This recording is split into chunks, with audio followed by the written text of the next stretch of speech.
Dylan Robichaud. Welcome back. Today is the 14th day of March, so 3.14. That is also the symbol for pi, so it's National Pi Day. And what exactly is pi in mathematics? Well, it's actually a very important symbol because by definition, what pi is, well, you take a circle.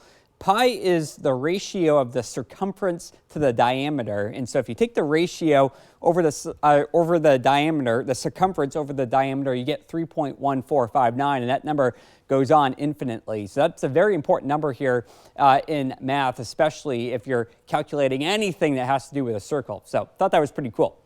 Oh, wow. Highway 101 is a beauty today. Sea Lion Caves, a beautiful day. We do have a sneaker wave threat here along the coast that will really be a big threat. I'm thinking Friday going into Saturday. I'll have more on that coming up in the 4:30 half hour, but I just want you to be aware of that, especially as we go into this weekend, as many of you will probably be going to the beaches because of the nice weather. Here in Eugene, not too shabby. We'll take it. A beautiful day. 59 degrees out there right now. The wind is blustery, but the wind is going to start switching to the east, which I'm hopeful will prevent the fog from forming tonight. So far this month, man, we've had a lot of variety in the month of March. We've had cold weather. Back on March 7th, the nighttime low was 27 degrees. So we did have a couple cold days this month. And then in terms of rainfall, we've had about 2.7 inches of rainfall. So we're slightly above average in that department at the Eugene Airport, and 11 out of the 14 days of March have been overcast, but I think we're going to turn that on its head this weekend as we get some well-deserved nice weather. I'm not going to spend a ton of time here on the stormcast because I'll be honest, there's not a whole lot to see. We have an offshore wind. We have an east to west wind, so that should prevent the fog from forming. This is Friday afternoon. This is Saturday.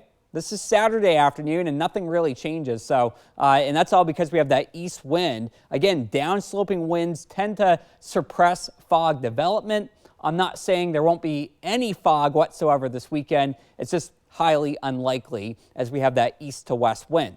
Now, as we look at tomorrow, it'll be a chilly start to the day. You look at this, we warm up by about 35 degrees from the morning to the afternoon. So a big swing in the temperatures here tomorrow, near 70 for the afternoon hours. And then along the coast, we're looking at highs near 70 as we get towards the afternoon. Look at this big old ridge of high pressure right here, anticyclonic flow.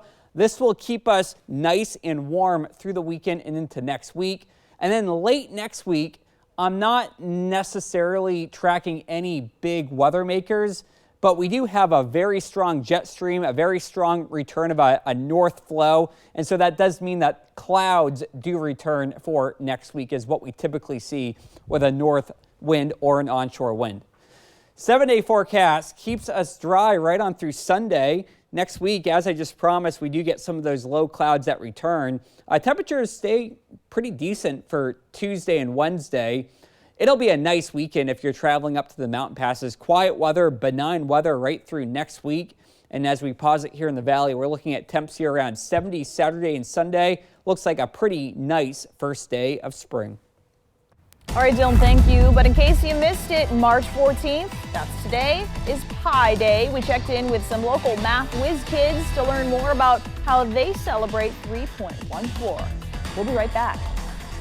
This is the moment that these educators found out OnPoint was going to pay their mortgage or rent for an entire year.